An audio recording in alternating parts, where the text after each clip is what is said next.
การให้อาหารแมวนั้นอาจจะดูเป็นเรื่องง่ายแค่คุณซื้ออาหารสัตว์ที่มีรูปแมวอยู่บนถุงเทลงในชามและรอให้แมวหิวค่อยมากินนี่อาจจะเป็นวิธีที่ดีแต่อาจจะไม่ใช่วิธีที่ดีที่สุดสำหรับแมวของคุณเสมอไปการให้อาหารแมวที่ถูกต้องควรได้รับการใส่ใจเพิ่มขึ้นอีกเล็กน้อยคลิปนี้คุณจะได้เรียนรู้วิธีให้อาหารแมวของคุณตั้งแต่ยังเป็นลูกแมวจนถึงวัยชราคุณจะทราบว่าควรให้อาหารแมวของคุณในช่วงอายุต่างๆมากน้อยเพียงใดต้องให้อาหารแมวกี่มื้อต่อวันและควรให้อาหารประเภทใดดีที่สุดความต้องการด้านอาหารของแมวนั้นเปลี่ยนแปลงไปตามช่วงอายุ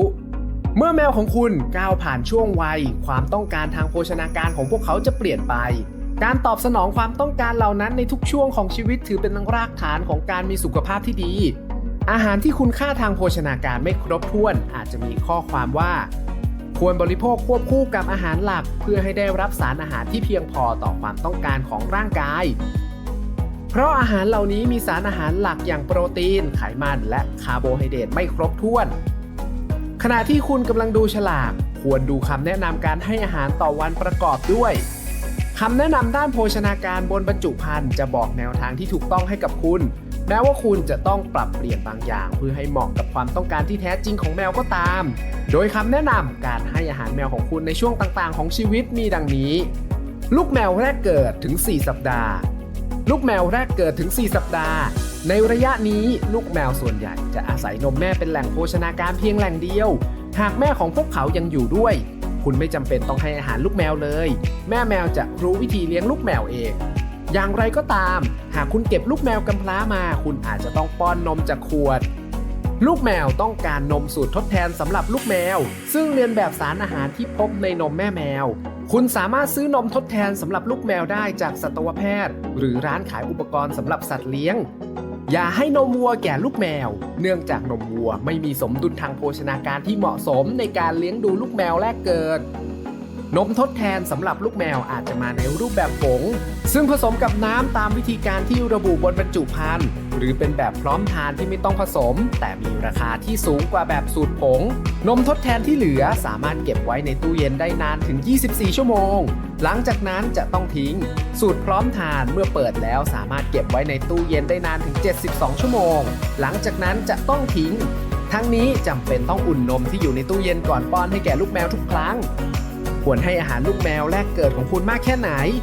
หากแม่แมวของคุณพร้อมที่จะให้นมลูกแมวจะให้นมอย่างอิสระหากคุณให้นมจากขวดให้ทำตามคำแนะนำบนบรรจุภัณฑ์นมทดแทนสำหรับลูกแมว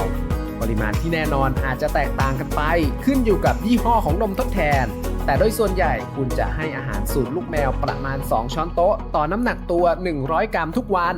ตัวอย่างเช่นลูกแมวอายุ2สัปดาห์หนัก200กรัมจะได้รับนมสูตรลูกแมวประมาณ4ช้อนโต๊ะทุกวันโดยแบ่งเป็นสัดส่วนเท่าๆกันเป็นมื้ออาหารหลายมื้อตัวอย่างเช่น10มิลลิลิตร6ครั้งต่อวันหรือ 7.5 มิลลิลิตร8ครั้งต่อวันควรให้อาหารลูกแมวแรกเกิดบ่อยแค่ไหนลูกแมวแรกเกิดที่ได้นมจากแม่จะดูดนมบ่อยๆโดยดูดนมทุกๆ 1-2 ชั่วโมงอย่างไรก็ตามเมื่อป้อนนมจากขวดลูกแมวจะได้รับนมผงในปริมาณที่มากขึ้นดังนั้นจึงไม่จำเป็นต้องกินบ่อยๆให้อาหารลูกแมววัยแรกเกิดถึง4สัปดาห์ทุกๆ 3-4 ชั่วโมงหรือ 6-8 ครั้งต่อวันลูกแมวอายุน้อยมากไม่เกิน1สัปดาห์หรือลูกแมวที่อ่อนแอสามารถให้อาหารได้ทุก2ชั่วโมงลูกแมวอายุ 4-8 สัปดาห์ลูกแมวมักจะเริ่มหย่านมประมาณสัปดาห์ที่4ในช่วงเวลานี้พวกเขาจะเริ่มค่อยๆเปลี่ยนจากนมไปสู่การรับประทานอาหารเม็ดซึ่งควรให้โปรตีนกรดไขมันและสารอาหารที่กระตุ้นพัฒนาการในช่วงแรก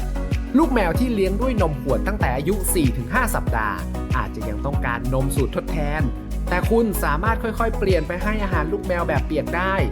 เริ่มต้นด้วยการแทนที่อาหารลูกแมวบางมื้อด้วยการผสมอาหารเปียกสำหรับลูกแมวและอาหารเม็ดสูตรลูกแมวจากนั้นค่อยๆเริ่มให้อาหารลูกแมวของคุณบนจานรองทรงตื้นเมื่อลูกแมวอายุได้ 5-6 สัปดาห์และกินอาหารลูกแมวได้ดีคุณสามารถหยุดการให้นมจากขวดได้ควรให้อาหารลูกแมว 4-8 สัปดาห์ของคุณมากแค่ไหนในระยะนี้ลูกแมวของคุณเติบโตอย่างรวดเร็วและต้องการแคลอรี่ประมาณ3เท่าของผู้ใหญ่ลูกแมวของคุณอาจจะต้องการพลังงาน60แคลอรี่ต่อน้ำหนักตัว450กรัม เนื่องจากปริมาณแคลอรี่แตกต่างกันไปในอาหารแต่ละชนิดโปรดศึกษาคุณค่าทางโภชนาการอาหารของลูกแมวที่คุณซื้อเพื่อพิจารณาว่าควรให้อาหารลูกแมวของคุณมากน้อยเพียงใดในแต่ละวันควรให้อาหารลูกแมว 4-8 สัปดาห์บ่อยแค่ไหนเมื่อเทียบกับลูกแมวแรกเกิดที่กินอาหารทุกๆ 1-4 ชั่วโมงลูกแมวที่มีอายุมากกว่า 4-8 สัปดาห์มักจะกินอาหารทุกๆ 4-6 ชั่วโมงการรับประทานอาหารบ่อยๆยังคงเป็นสิ่งจำเป็นเพื่อรองรับท้องเล็กๆของลูกแมวและความต้องการพลังงานที่สูงลูกแมวอายุ 8-16 สัปดาห์ในช่วงการพัฒนาที่น่าตื่นเต้นนี้บุคลิกภาพของลูกแมวของคุณกำลังพัฒนาและสัญชาตญาณนักล่าของพวกเขาก็ปรากฏชัดเจนขึ้นเมื่ออายุ 8-10 สัปดาห์ลูกแมวจะหย่านมเต็มที่แล้วและควรรับประทานอาหารลูกแมวที่ทำจากเนื้อสัตว์ซึ่งมีโปรตีนในปริมาณมากกรดไขมันจากสัตว์เพื่อการพัฒนาสมองและดวงตาตลอดจนได้รับวิตามินและแร่ธาตุในปริมาณที่เหมาะสมควรให้อาหารลูกแมวอายุ 8-16 สัปดาห์ของคุณมากแค่ไหนในระหว่างระยะนี้ลูกแมวของคุณมีพัฒนาการอย่างรวดเร็วและต้องการแคลอรี่จำนวนมากเพื่อรองรับการเจริญเติบโตลูกแมวที่กำลังเติบโตจะต้องการพลังงาน 250-280 แคลอรี่ต่อวันโดยลูกแมวพันธุ์ใหญ่เช่นเมนคูนและแร็กดอลต้องการพลังงานมากถึง 360 แคลอรี่ต่อวันเพื่อให้แน่ใจว่าลูกแมวของคุณได้รับอาหารเพียงพอต่อความต้องการแคลอรี่ให้ตรวจสอบฉลากบนบรรจุภัณฑ์อาหารลูกแมวเพื่อดูว่าลูกแมวของคุณต้องให้อาหารในปริมาณเท่าใดในแต่ละวันคุณควรให้อาหารลูกแมวอายุ 8-16 สัปดาห์บ่อยแค่ไหนอาหาร 3-4 มื้อต่อวันเป็นปริมาณที่เหมาะอย่างยิ่งแต่ลูกแมวที่มีอายุมากกว่า 8 สัปดาห์สามารถให้อาหารเม็ดเพิ่มได้เช่นกันระหว่างเรื่องการให้อาหารมากเกินไป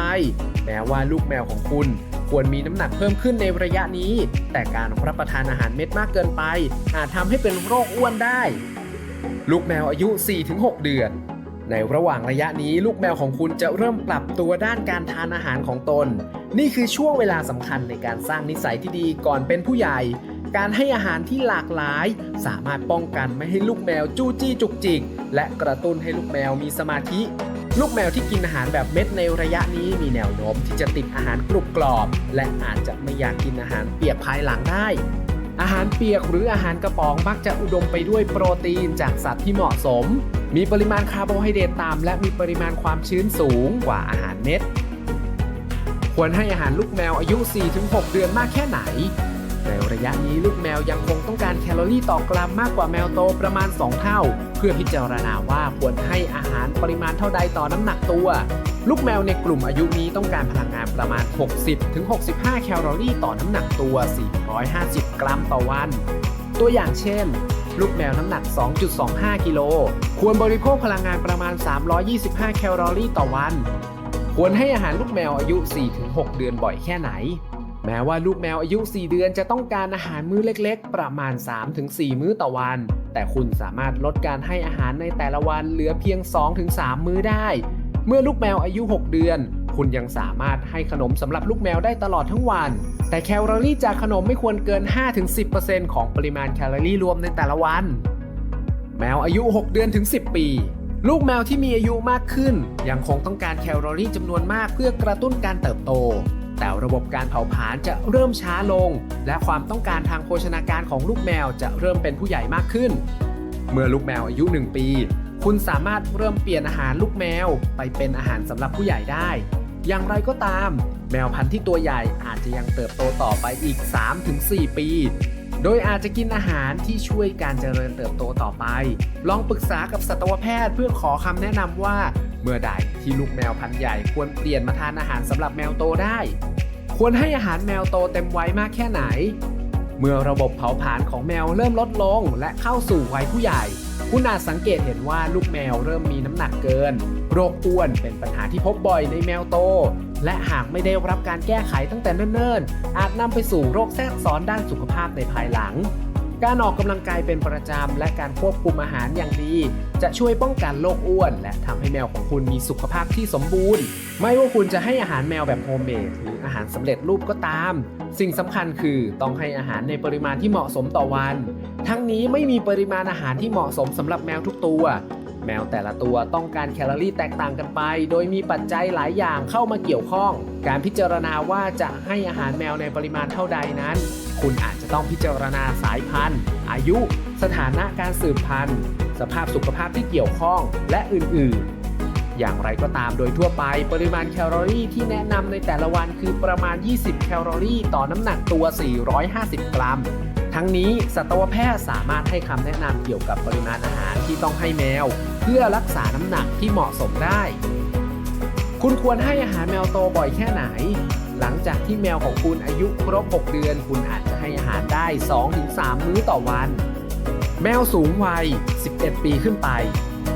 เมื่อเปรียบเทียบกับวัยเด็กและวัยโตแล้วแมวสูงวัยมีความต้องการทางโภชนาการที่แตกต่างกันออกไปความสามารถในการเผาผลาญโปรตีนของพวกเขามักจะลดลงดังนั้นจึงมีแนวโน้มที่จะสูญเสียมวลกล้ามเนื้อแมวสูงอายุต้องการโปรตีนที่ย่อยได้ง่ายเพื่อรองรับมวลกล้ามเนื้อน้อยและรักษาสุขภาพให้แข็งแรงแมวในวัยนี้อาจจะเป็นโรคข้ออักเสบและภาวะอักเสบอื่นๆอีกด้วยทำให้กรดไขมันโอเมก้า 3 มีประโยชน์อย่างยิ่งต่ออาหารแมวสูงวัยแมวสูงวัยอาจจะมีปัญหาในการรับประทานอาหารเนื่องจากปัญหาทางทันตกรรมอาหารเปียกจึงเหมาะสำหรับแมวสูงอายุควรให้อาหารแมวสูงวัยมากแค่ไหนแมวสูงอายุต้องการแคลอรี่มากกว่าน้ำหนักตัว450 กรัมแคลอรี่ส่วนใหญ่ควรมาจากโปรตีนจากสัตว์ซึ่งช่วยป้องกันภาวะมวลกล้ามเนื้อน้อยคุณควรให้อาหารแมวสูงอายุ 2-3 มื้อต่อวันสุดท้ายน้ำก็มีความสำคัญสำหรับแมวของคุณเช่นกันนอกจากสูตรอาหารที่ถูกต้องแล้วแมวยังต้องการเข้าถึงน้ำสะอาดอีกด้วยการให้น้ำอย่างเหมาะสมช่วยป้องกันอาการท้องผูกและลดความเสี่ยงของโรคระบบทางเดินปัสสาวะเช่นการติดเชื้อทางเดินปัสสาวะและนิ่วการจัดเตรียมน้ำดื่มถือเป็นสิ่งสำคัญไม่ว่าแมวของคุณจะกินอาหารเม็ดหรืออาหารเปียกก็ตาม